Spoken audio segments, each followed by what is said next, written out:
Primeira carta do apóstolo João, capítulo 2, a partir do verso 24 ao 29. Permaneça em vós o que ouviste desde o princípio.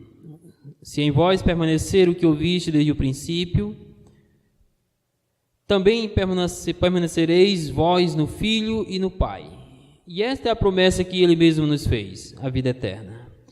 Isso que vos acabo de escrever é acerca dos que vos procuram enganar. Quanto a vós outros, a unção que dele recebeste permanece em vós, e não tendes necessidade de que alguém vos ensine, mas, como a sua unção vos ensina a respeito de todas as coisas, e é verdadeira e não é falsa, permanecei nele, como também ela vos ensinou. Filhinhos, agora, pois, permanecei nele, para que, quando ele se manifestar, tenhamos confiança e dele não nos afastemos envergonhados na sua vinda. Se sabeis que ele é justo, reconheceis também que todo aquele que pratica a justiça é nascido dele. Amém? Não muitos dias atrás, pude ler a seguinte frase nas redes sociais: pregador, se Deus não falar com você, não ouse falar com a igreja. De forma muito lamentável, o que mais temos visto e ouvido nos púlpitos contemporâneos são fatos que contradizem essa verdade. A verdade é que se Deus não falou com o pregador, ele não tem nada para falar com a igreja dele. E por desrespeito a este princípio, de que o pregador deve tão somente falar aquilo que Deus falou ao seu coração através da palavra, é que os nossos púlpitos contemporâneos estão encharcados de palavra de homens e vazios de palavras de Deus. Como consequência, temos igrejas evangélicas, ou pelo menos intituladas de evangélicas, sem nenhum conhecimento bíblico. Temos pessoas ímpias nas igrejas se passando por cristãos.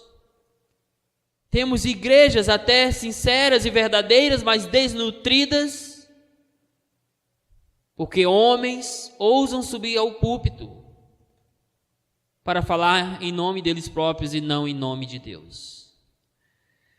Meus irmãos, de fato, muitos são aqueles dos nossos dias que procuram enganar a igreja de Cristo com palavras vazias, palavras até polidas, discursos bem elaborados, contudo vazios de palavra de Deus e do Deus da palavra.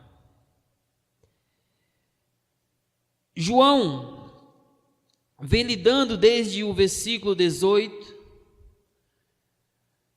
com uma situação delicada entre aqueles irmãos no que diz respeito a pessoas que estavam procurando enganar a igreja com palavras de homens.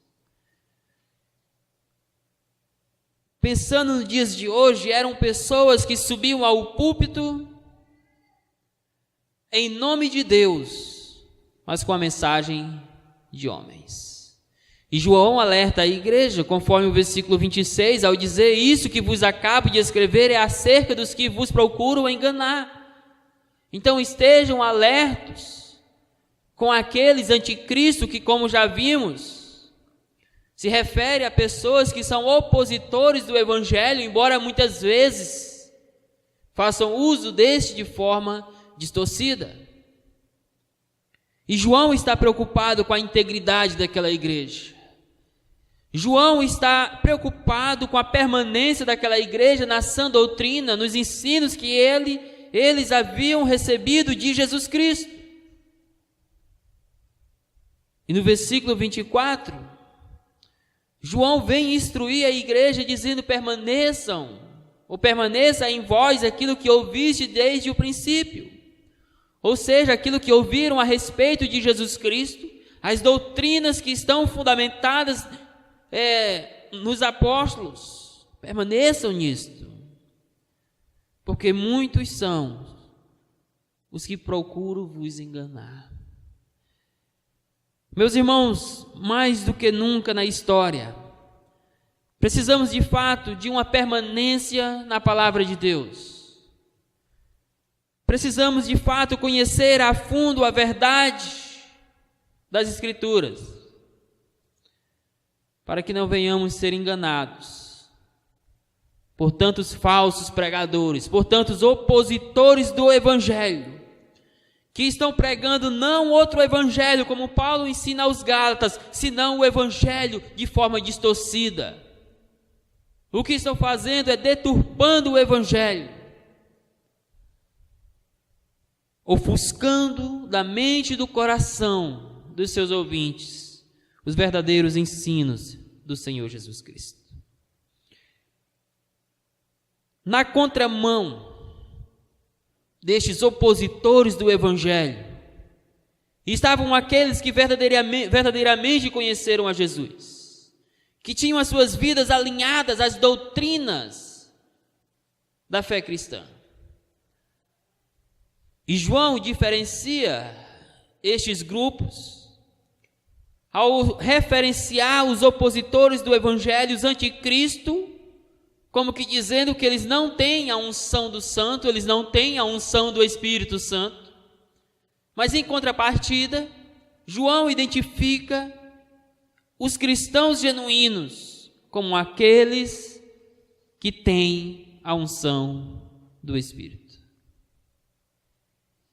E sendo que nós temos a unção do Espírito Santo, ou a presença do Espírito em nossas vidas, diante disso, nós precisamos permanecer firmes nas verdades da palavra de Deus. Precisamos permanecer firmes nos ensinos do Evangelho de Cristo Jesus, porque o Espírito Santo de Deus está em nós.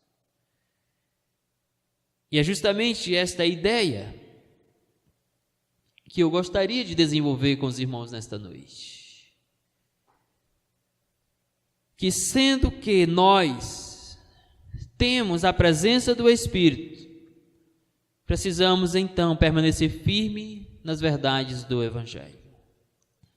Não podemos nos deixar enganar por falsos pregadores, por opositores da graça de Cristo. E olhando para o texto lido, eu gostaria de ressaltar 3 formas pelas quais nós que temos o Espírito Santo podemos estar firme nas verdades da palavra de Deus. A primeira forma, então, é internalizando a palavra de Deus. Os versículos 24 a 26, podemos perceber neles este princípio da necessidade que o crente tem de ter a palavra permanente em sua vida. E isto somente é possível se esta palavra estiver internalizada na sua mente, no seu coração, fazendo morada contínua na sua vida e ganhando vida na vida daqueles que foram alcançados pelo Senhor Jesus. Observe que primeiramente o apóstolo faz uma exortação confrontadora àqueles crentes, mas ao mesmo tempo animadora, consoladora, encorajadora. Quando ele diz: permaneça em vós o que ouviste desde o princípio. É encorajadora, é confortadora, porque traz a verdade de que aqueles cristãos ou aqueles leitores verdadeiramente conheciam a palavra de Cristo. Aquilo que eles ouviram desde o princípio diz respeito aos ensinos da fé cristã recebidos por meio dos apóstolos, entre eles o próprio apóstolo João. Então eles eram conhecedores da verdade, eles conheciam as doutrinas da graça, e era este conhecimento que deveria encorajá-los, que deveria nutri-los, de tal maneira que eles pudessem resistir aos enganos, de certa forma, atrativos dos falsos ensinos dos seus dias. Meus irmãos, como é confortador para o nosso coração sabermos que verdadeiramente conhecemos ao Senhor Jesus e a palavra dele. E que esta palavra que nos dá força, que nos dá direcionamento, que nos conduz a uma vida verdadeiramente firme no Senhor. Mas é confrontador porque João não dá outra alternativa para aqueles irmãos e a nós, senão permanecermos firmes nestas verdades ou na palavra de Deus. O verbo permanecer significa ficar continuamente. O que o apóstolo está ordenando para aqueles crentes e para nós é que a nossa vida possa ser continuamente, diariamente na palavra de Deus, e que esta palavra esteja em nós, internalizada no nosso coração, na nossa mente, continuamente. Necessitamos, como salmista, guardar a palavra de Deus no nosso coração, para não pecarmos contra Deus. No contexto joanino, precisamos guardar a palavra de Deus no nosso coração, para que ela esteja continuamente em nós, para não sermos enganados pelos falsos ensinos e pregadores dos nossos dias. O quanto tem da palavra de Deus na sua vida? Porque João nos confronta ao dizer que aquilo que nós ouvimos precisa estar internalizado, precisa estar permanentemente em nossas vidas e no nosso coração. O verbo ouvir aí significa muito mais do que um mero ouvir. Significa ouvir e concordar com aquilo que ouvimos. Isso significa dizer que aqueles irmãos, quando ouviram a respeito de Jesus Cristo, concordaram ser verdade aqueles ensinos, baseados naqueles ensinos, confessaram a Cristo, e agora eles eram responsáveis por permanecer nos ensinos de Jesus Cristo. Meus irmãos, quando nós olhamos para os nossos dias, em que quase que está virando moda, ou já virou moda, o tão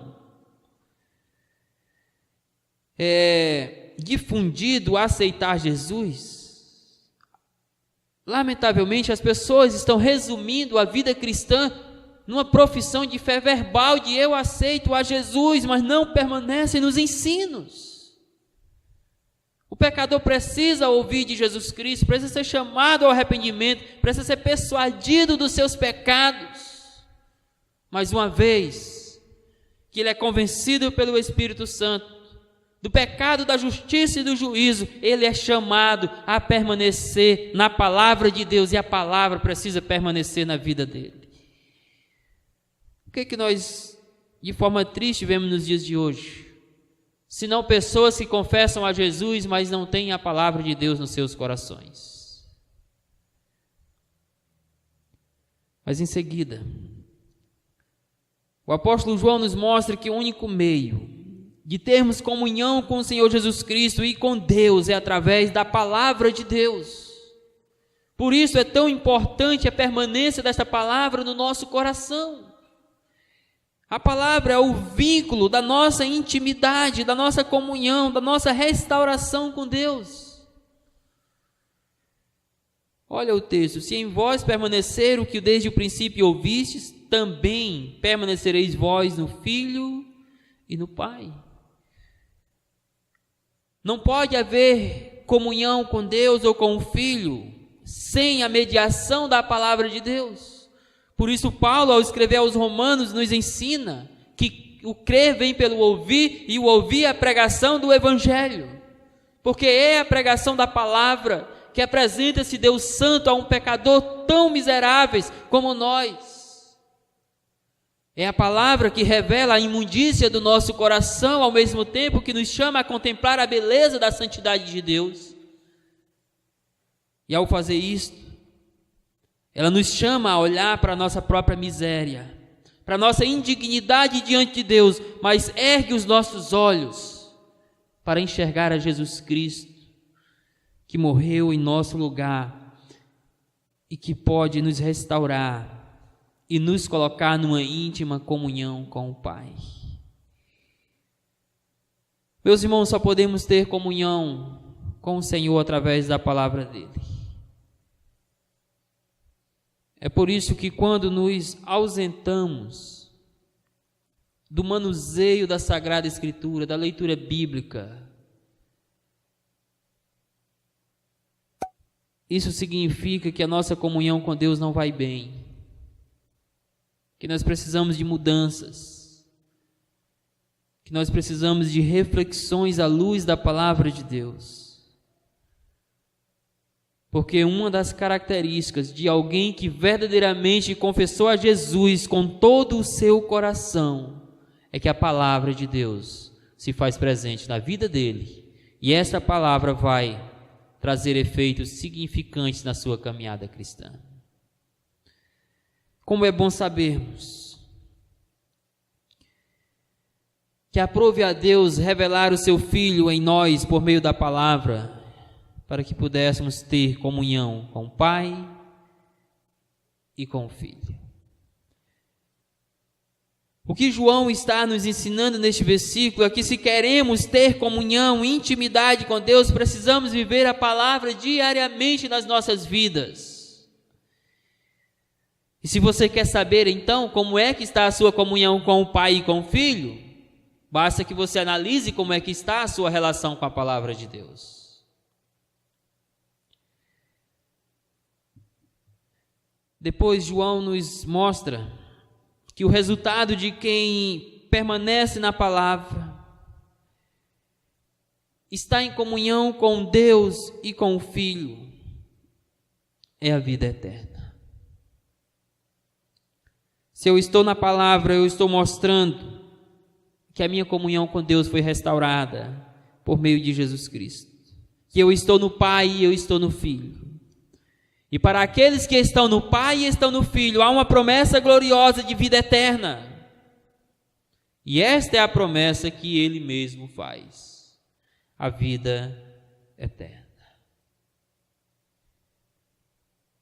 Promessa aqui significa penhor. A ideia, meus queridos irmãos, é que o próprio Deus garante que o resultado da nossa permanência da palavra e da palavra em nós, e da nossa permanência no Pai e no Filho, é a vida eterna. Este é o fruto glorioso para aqueles que andam na pessoa de Jesus Cristo.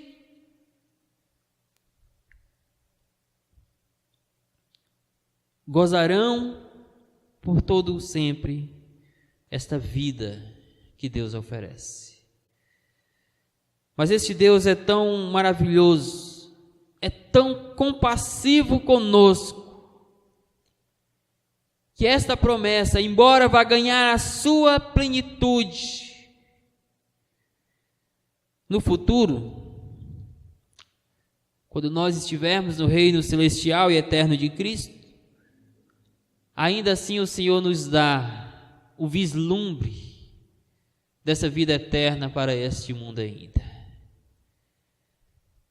Porque nós teremos a vida eterna na sua plenitude e na glória, mas nós já usufruímos dos benefícios desta vida aqui.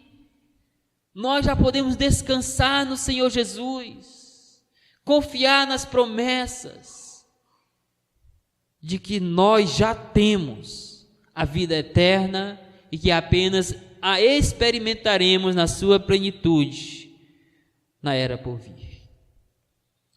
Como é bom saber, meus queridos irmãos, que nem mesmo a morte pode nos roubar a vida que temos em Jesus. Ao contrário, a morte é o nosso passaporte, se assim podemos dizer, para adentrarmos a vida eterna. Isto tudo nos coloca diante do dever de andar em conformidade com a palavra de Deus, de tê-la guardada em nosso coração, permanente em nossas vidas.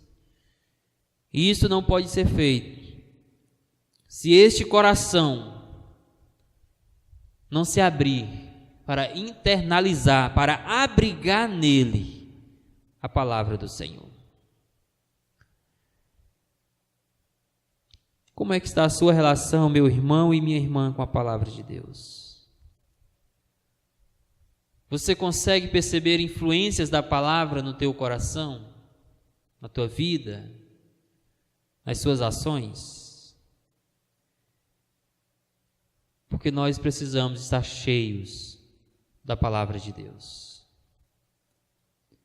E não apenas nos momentos em que estamos na igreja como agora, mas de forma contínua. Porque nós temos o Espírito Santo de Deus habitando em nossas vidas. Porque nós conhecemos a verdade, nós conhecemos a Cristo e precisamos andar em conformidade com os seus ensinos.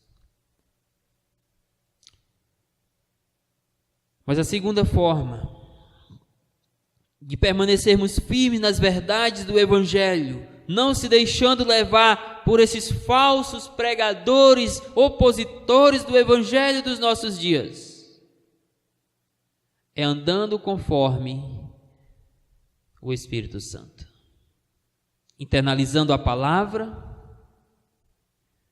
e andando conforme a orientação do Espírito. Versículo 27. Onde o apóstolo vai nos dizer que Deus nos deu do seu Espírito. Isso nos faz lembrar da oração do Senhor Jesus Cristo. Quando já certo de que o término da sua vida terrena se aproximava, que a cruz já estava próxima, ele ora ao Pai, ele consola os seus discípulos, ao mostrar-lhes sim que ele estava indo para o Pai, que ele iria para a cruz, ressuscitaria, ele iria sim retornar ao Pai, mas que ele não deixaria os seus discípulos órfãos. Ele enviaria o Espírito Santo, o Consolador, aquele que nos orienta, aquele que nos guia, que nos sustenta, que nos consola, que nos conforta. E de fato sabemos, lá pelo livro de Atos, que o Senhor respondeu à oração do Filho e enviou o Espírito Santo para habitar nos nossos corações. Diz o texto: a unção que vós recebeste dele. A unção aqui, meus irmãos, faz referência à habitação do Espírito Santo. E lá no versículo 20 do mesmo capítulo diz assim: e vós possuís unção que vem do Santo. Ou seja, vós possuís o Espírito Santo na vida de vocês. É a unção do Espírito, ou a presença do Espírito, que nós recebemos no ato da nossa conversão, que nos conduz a andar na verdade, a permanecer em Cristo, que abre o nosso entendimento para a Sagrada Escritura, de maneira que estejamos preparados e prontos para rejeitar qualquer tipo de ensino que não tenha concordância com a palavra de Deus.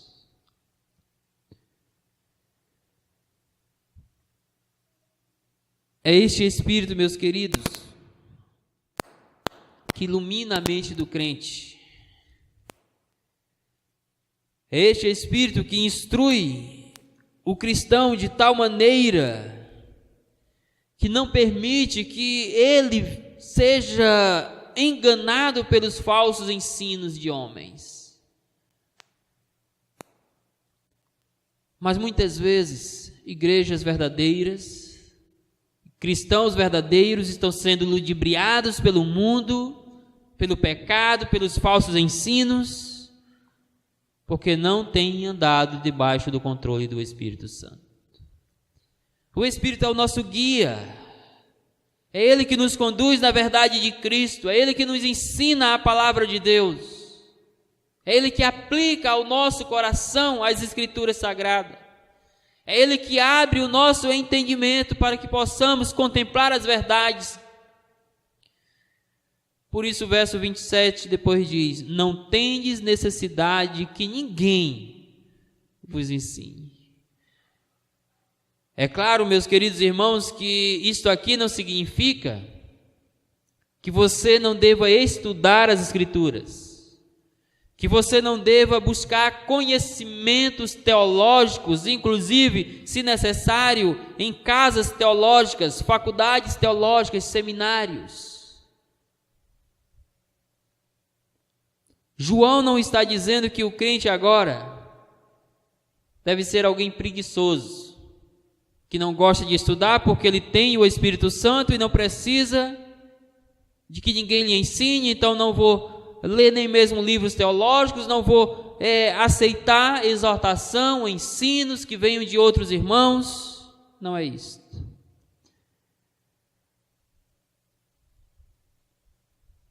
É o Espírito que abre a nossa mente de tal maneira que nós não temos necessidade desses falsos ensinos dos nossos dias.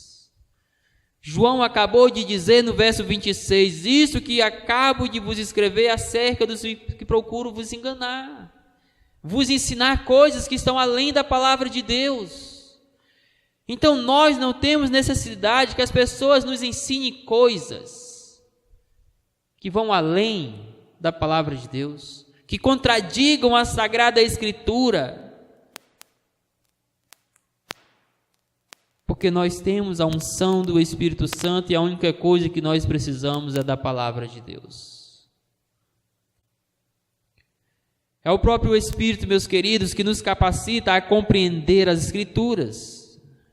Por isso o texto segue dizendo: a sua unção vos ensina todas as coisas, vos dá sabedoria, vos dá discernimento sobre os ensinos verdadeiros e estes falsos ensinos, sobre a verdade e aquele que vos procuram enganar. Meus irmãos, o contexto que nós vivemos está conturbado. Nós estamos sendo bombardeados por falsos ensinos, por pregadores que usam de forma errada a palavra de Deus. E precisamos ter cuidado. Precisamos buscar a orientação do Espírito Santo. Precisamos buscar o discernimento que vem do Espírito, para não sermos enganados por esses falsos ensinos dos nossos dias. Precisamos permanecer nas verdades da palavra de Deus. E o Espírito nos ensina a cada dia esta verdade, para que estejamos de fato prevenidos contra a mentira. Mas o apóstolo segue dizendo que esta unção, ou seja, a presença do Espírito Santo, é permanente na vida do crente. E a unção que vós recebeste dele fica em vós. Por esse Espírito ser permanente, ele sempre será o salvaguarda dos crentes. Por isso que ele é o nosso consolador. Ele é aquele que nos conforta, é aquele que nos encoraja, é aquele que nos guia, é aquele que abre o nosso entendimento, que nos previne da mentira, que nos ensina a verdade. Porque ele está em nós e ele fica em nós. Uma sentença única que nos traz o entendimento de algo que é permanente. Ou seja, a unção que vós recebeste dele, ou seja, a presença do Espírito na vida de vocês é permanente e o Espírito fica em vós. Apenas abrindo uma aspa para dizer que eis aqui mais um texto que, digamos assim, contradiz a teoria dos nossos dias de muitos ramos evangélicos de que o crente perde a salvação. Ele não perde porque a ideia aqui é de uma ação permanente do Espírito Santo. Então, se o Espírito está sempre em nós e o Espírito só habita no crente, ele jamais pode perder a sua salvação, porque isso significaria ele ficar sem o Espírito. E a ideia aqui é que este Espírito, a unção do Espírito que vem de Deus, fica permanentemente na vida do crente. E esta permanência do Espírito em nós, irmãos, é o cumprimento daquilo que está em João 14,16. Quando Jesus promete que nos enviaria o Espírito Santo e ele habitaria para sempre na vida do crente. Veja o que é dito lá: e eu rogarei ao Pai, Jesus falando, e ele vos dará outro Consolador, que aqui é o Espírito Santo, para que fique convosco até quando? Para sempre. Não é por décadas, é para sempre. E nós precisamos andar na direção deste Espírito, conduzir as nossas vidas no controle do Espírito Santo, sendo guiados por Ele, para que possamos de fato andar na verdade, viver a verdade.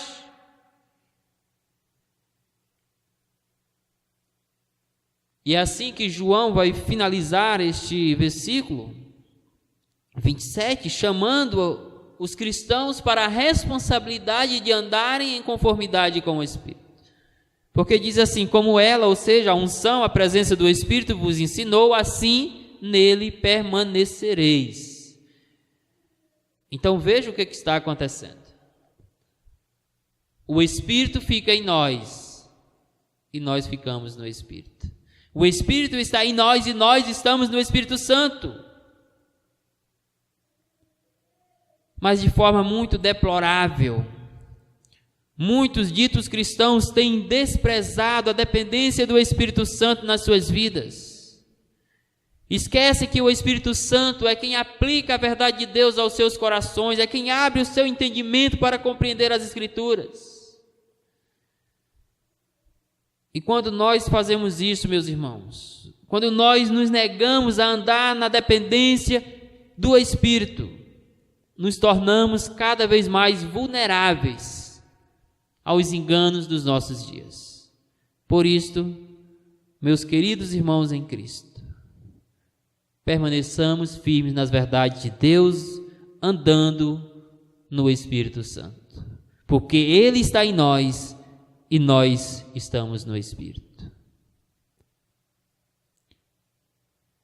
Mas a terceira e última forma para essa firmeza espiritual que nós precisamos ter na palavra é que necessitamos andar como verdadeiros filhos de Deus. Versículo 29. Onde primeiramente é destacado que os crentes precisam viver na prática da justiça. Pois, conforme diz o texto, sabeis que Ele é justo. Nós temos conhecimento da justiça de Cristo, porque Deus aplicou ao coração dos regenerados os méritos da justiça do Senhor Jesus. Nós sabemos que Ele é justo, porque o justo morreu pelos injustos na cruz do Calvário.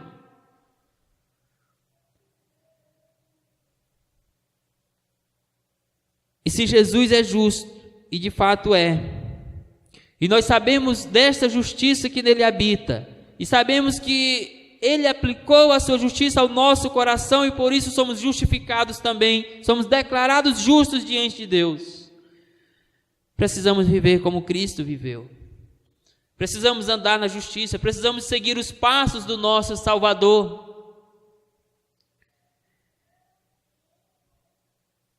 E esta é a única maneira de sabermos quem verdadeiramente é o Filho de Deus. Aquele que é nascido dele, sabe que ele é justo e anda na justiça como Cristo andou. Sabeis que ele é justo, reconhecei também que todo aquele que pratica a justiça é nascido dele. Meus irmãos, isto é um confronto para nós. Porque todos quantos professam a Jesus não devem mais viver conforme a sua própria vontade carnal. Não devem mais andar conforme a justiça humana.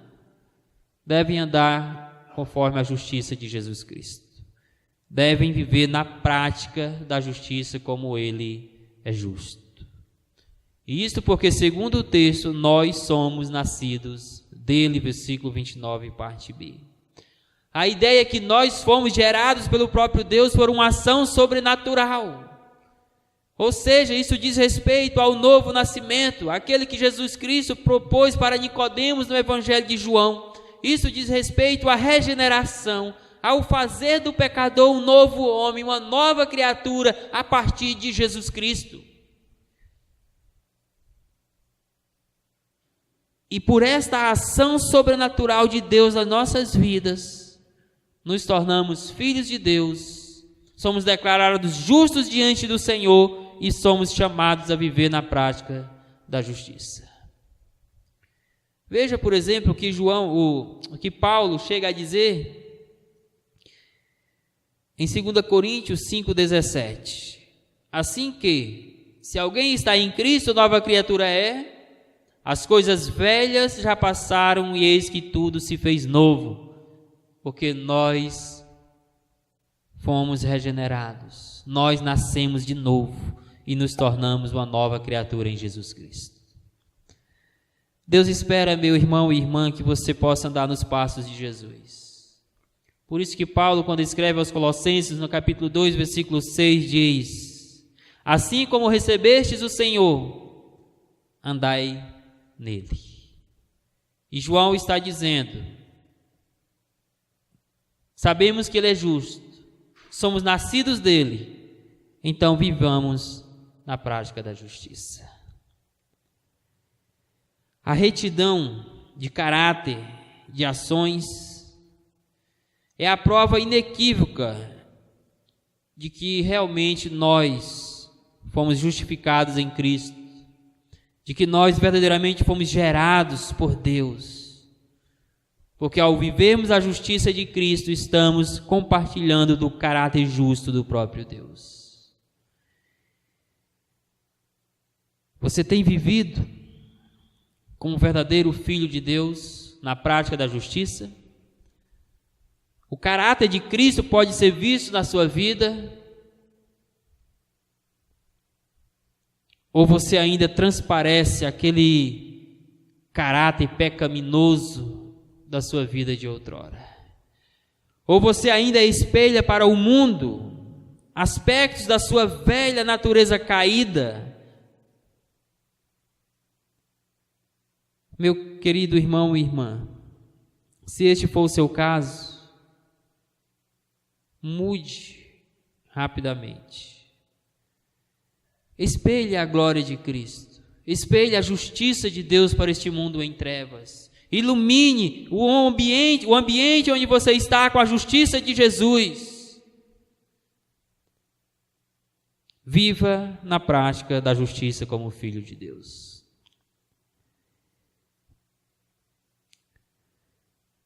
Porque, meus queridos irmãos, sendo nós filhos de Deus, devemos viver na prática do que é correto. Porque a vida cristã não consiste apenas em palavras, mas em práticas, em ações. E é isso que Deus espera de você e de mim. E fazendo isso, estaremos vivendo na verdade da palavra de Deus.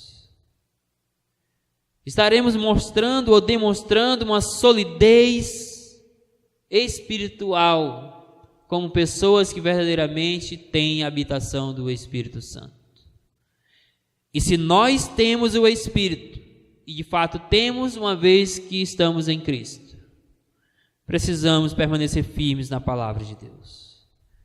Não podemos se deixar levar pelos enganos dos nossos dias, por este evangelho deturpado, atrativo, sedutor, que estão apresentando nos nossos dias. Precisamos permanecer na palavra, internalizá-la no nosso coração. Precisamos andar na orientação do Espírito Santo, que é quem nos ensina, quem nos guia. E precisamos viver na prática da justiça como verdadeiros filhos de Deus. Tenha certeza que essas 3 ações nos tornarão cada vez mais firmes na palavra. E eu pergunto para você, como está a sua relação com as Escrituras? Até que ponto a palavra de Deus tem transformado a sua vida, o seu viver? Até que ponto os princípios da palavra de Deus têm moldado o teu caráter cristão? Tem te conduzido à santidade? Tem feito de você um melhor marido, um melhor homem, uma melhor mulher, uma melhor mãe, uma melhor filha, um melhor jovem, adolescente? Meus irmãos, a palavra de Deus precisa estar em nós, e estando em nós, ela tem um efeito permanente em nossas vidas. Por isso precisamos sim refletir como é que está a nossa relação com a palavra. Ainda pergunto, como que você tem se comportado diante de tudo quanto Jesus realizou pela sua vida? Como você tem correspondido ao sacrifício de Cristo em favor da sua vida, para que você pudesse ser reconciliado com Deus, restaurado com Deus, justificado diante de Deus por meio de Jesus Cristo? Como você tem reagido à gloriosa morte de Jesus Cristo na cruz do Calvário, que teve como propósito te chamar para se tornar um filho de Deus por adoção em Jesus? Você tem vivido como filho de Deus? Você tem vivido na prática da justiça? O seu caráter pode ser percebido como o caráter de um homem que serve a Deus, de uma mulher que serve a Deus, de um adolescente de Deus, de um jovem de Deus?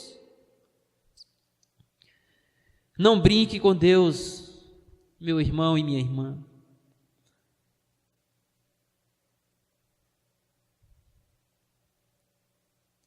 E pergunto para concluir a você: a sua vida tem sido guiada pela ação do Espírito Santo de Deus ou pela sua vontade carnal? Que Deus nos abençoe. E aí, espero que você tenha gostado desse vídeo que você acabou de assistir. Não se esqueça de dar seu joinha, seu like, compartilhar esse vídeo e se inscrever no nosso canal e ativar o sininho.